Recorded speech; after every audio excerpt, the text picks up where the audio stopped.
My name's Paul Maslin and I'm the Finance Director of Hales Gallery. I was born and brought up in Deptford, Lewisham, and I went to a church in Deptford, which is where I met Paul Hedge.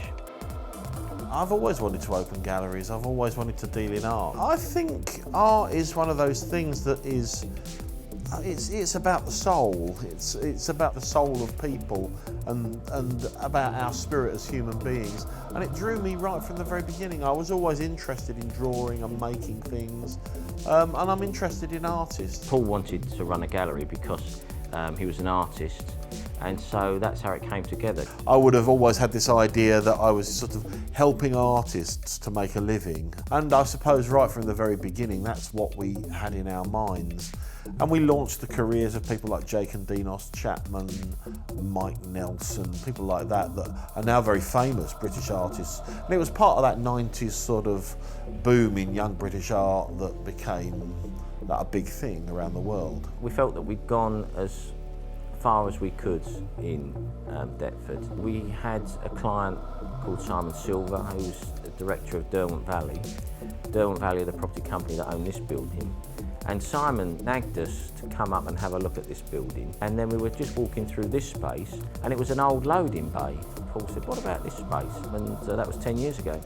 You know, we're still here. Our business is 22 years old now, and it's probably in the best shape we've ever seen it, actually. Well, I came across Funding Circle, I think, through email.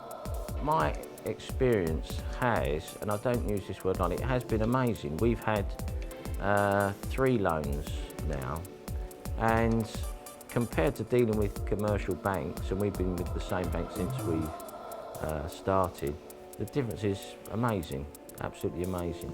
I always assumed that the people that were involved with Funding Circle are entrepreneurial themselves.